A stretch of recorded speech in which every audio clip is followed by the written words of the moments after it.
Olá pessoal, aqui é o Márcio Cabe e eu gostaria de contar uma história. Quando eu fiz faculdade, eu fiz Unicamp, mas na época eu não tinha decidido fazer o vestibular. Era 1987 e eu já tinha me formado na escola técnica em eletrônica. E minha meta, minha intenção era fazer engenharia elétrica aqui em Salvador. Porque eu tava namorando na época e aqueles primeiro namoro, você fica empolgado e fala, nossa, quero ficar aqui porque tô namorando. E aí em setembro de 87, o namoro terminou. Ela terminou o namoro e eu fiquei super chateado. E aí na Bahia a gente fala também um pouco retado, mas naquele dia não estava retado, eu estava muito triste. E eu decidi fazer vestibular para a Unicamp. E aí eu falei para os meus pais, pai, mãe, eu vou fazer vestibular da Unicamp. Eu entrei no cursinho porque eu tinha poucos meses para me preparar. E aí foram 4 meses sem colocar o pé na praia, de 7 às 10 da noite, sábado e domingo. E o resultado é que eu consegui passar na Unicamp. E, bom, o resto da história muitas pessoas já sabem, que eu acabei indo para o origami, para o marketing digital. Engenharia elétrica definitivamente não era a carreira que seria a minha carreira.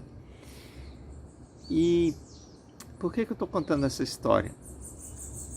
Porque esse ano, 1º de janeiro de 2020, eu vim para Salvador porque meu pai havia pego Covid e graças a Deus ele voltou para casa. Foram aí quase 2 meses para se recuperar. E hoje eu acordei, fui cedo ver o nascer do sol e fiquei meio triste porque foram 2 meses que eu não fui, nem pisei na areia. Eu falei, poxa, eu vou ver o nascer do sol e vou ver se pelo menos eu piso na areia um pouco. E Salvador ainda está com lockdown, então não podia estacionar o carro, estava bloqueada a entrada. E eu vou mostrar aqui um vídeo que eu gravei.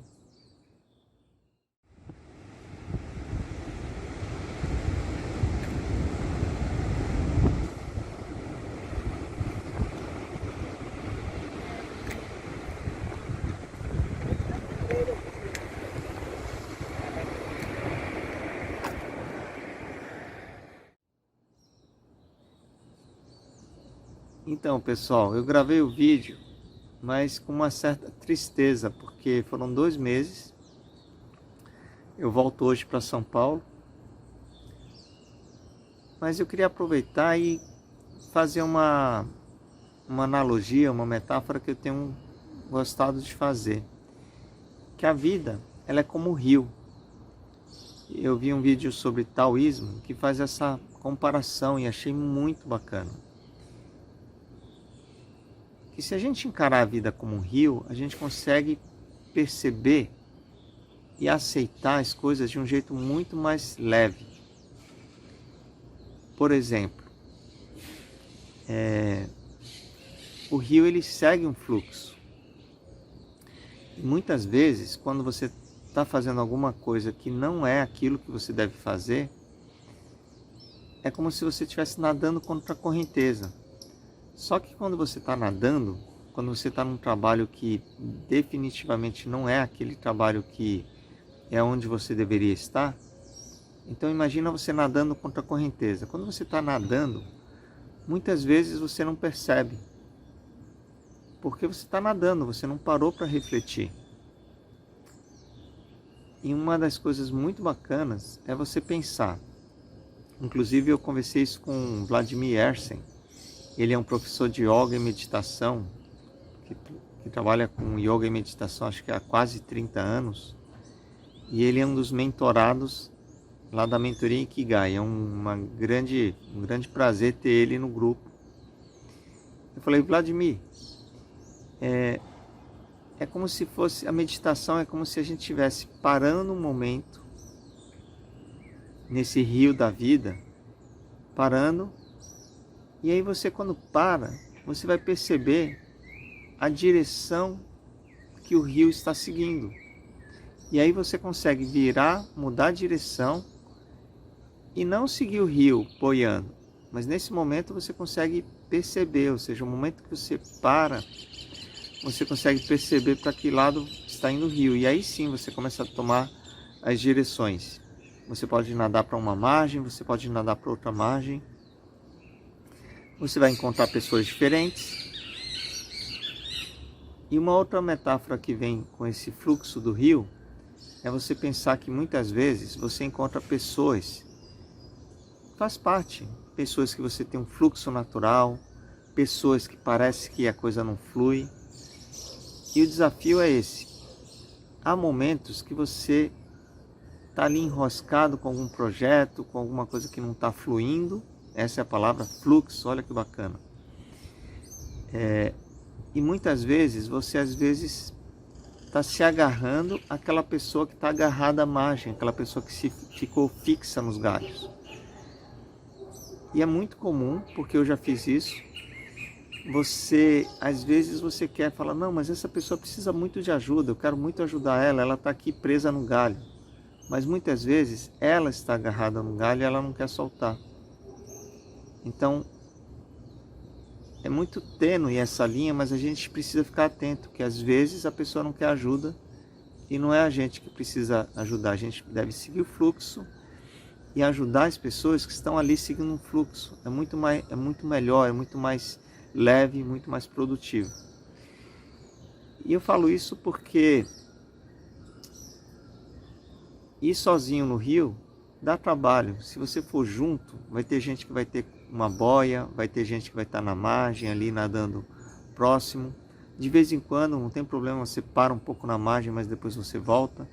Então, eu queria deixar essa metáfora que eu fiquei triste hoje. Falei, caramba, 2 meses não consegui ir lá ver o nascer do sol, pisar na praia. Mas, seguindo essa ideia e conectando com outro conceito chamado estoicismo. Estoicismo é será que eu posso chamar de filosofia? É uma forma de pensar a vida, acho que sim, uma filosofia de vida, na qual você precisa, tudo aquilo que você não tem um controle, você não precisa sofrer por isso. Ou seja, eu não tenho controle sobre as praias estarem fechadas. Eu poderia ficar revoltado, ficar bravo, mas não, segundo o estoicismo você deixa passar. O estoicismo é uma coisa muito legal, depois vocês pesquisam, porque vem da Roma Antiga. Inclusive, acho que um grande imperador, Marco Aurélio, era estoico, e um escravo, Epicteto, ele também era estoico. Então, quando você pesquisa um pouco, você vai ouvir, vai conhecer a história do escravo, que quando estavam lá torturando ele, ou fazendo uma tortura na perna dele, não me engano, e ele não tinha como sair daquela situação, é lógico, ele sentia a dor, mas ele conseguia se abster de sofrer mais ainda, porque ele falava, não tem como, ele não se revoltava, porque ele sabia que era uma situação que ele não tinha como resolver naquele momento. Então, nesse momento de pandemia, que a gente entrou numa segunda onda, essas práticas são interessantes e quase que eu ia esquecendo de mostrar. O Vishen Lakhiani, esse é o meu livro mantra do ano. Eu tenho falado para as pessoas que é o livro didático da mentoria Ikigai, porque muito do que tem aqui está ligado à filosofia do Ikigai. Eu estou fazendo algumas pontes entre o livro e o Ikigai. E essa frase, 10 maneiras, 10 leis para ser feliz e bem-sucedido fazendo o que você acredita. Então, fica para terminar esse vídeo, essa reflexão.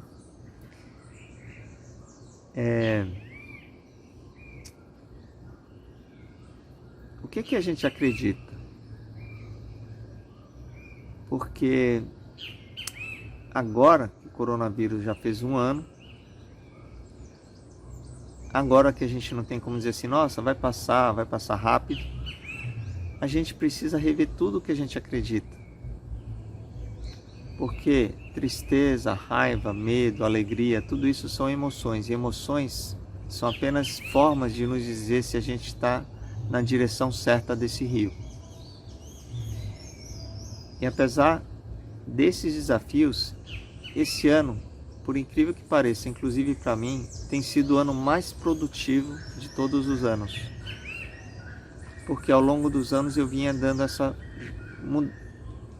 percebendo para onde está o rio, para onde está esse fluxo. Eu já estava vindo nessa direção com origami, com a jornada Ikigai, com a mentoria Ikigai, e trazendo de volta todas as forças, como marketing digital, apresentações também. Marketing digital e apresentações também estou criando coletivos. E no marketing digital tive a honra e o prazer de ter o Buffet Iano, que é um buffet de mais de 40 anos de São Paulo, que entrou, a Cris Iano, é uma das filhas do fundador. Ela está fazendo lives, ela está se mexendo, ela está saindo do lugar, saindo da zona de conforto. Ela percebeu que essa presença digital não tem mais como. Então admiro muito pessoas que falam, opa, tenho que sair da zona de conforto e me mexer, porque algumas pessoas ainda estão esperando voltar ao normal. Então, o marketing digital, tudo isso tem voltado, porque eu tenho feito de uma forma, da forma como eu acredito. Então fica essa reflexão, pessoal. Eu realmente fiz muita coisa na vida que eu não acreditava muito. Atendi clientes, projetos que eu não acreditava e no final não deu certo. Eu também fiz coisas que acreditava, mas aquela crença estava vinculada à imagem, a ser reconhecido pelos outros, ganhar dinheiro, ter sucesso financeiro. Não que não seja importante, mas não quando isso é uma meta. Quando isso está vinculado a, como o Vishen Lakhiani fala, a metas intermediárias. E abrir uma empresa, ter um sucesso financeiro e lucro é uma meta intermediária. A meta final qual é? A meta final é você ter experiências, você ter crescimento pessoal, você colaborar com o mundo. E hoje eu faço isso em todos os projetos. Não importa se é marketing digital, apresentações, se ajudar no Ikigai, se ajudar no origami. Todos os meus projetos, de certa forma, eu ajudo as pessoas a mudarem de mindset e mudarem de vida. Porque não há como você mudar, você descobrir esse fluxo do rio se você não mudar seu mindset. E aí você pode estar nadando contra a maré ótima, né? Você pode estar nadando contra a correnteza sem perceber. Então fica essa história aí para vocês. Espero que tenham gostado. Inscrevam-se no canal, compartilhem esse vídeo. E vou deixar aqui no final um outro vídeo que é o Ilusões, as criaturas do rio, que é uma história muito bacana também. Espero que vocês gostem dessa outra história. Gratidão, pessoal. E deixa eu mostrar o jardim da minha mãe aqui. Olha que legal, gente. O Ikigai da minha mãe é muito fácil de perceber, né, gente? Valeu. Aliás, tem um passarinho lá no ninho, lá. Vou mostrar para vocês também.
Música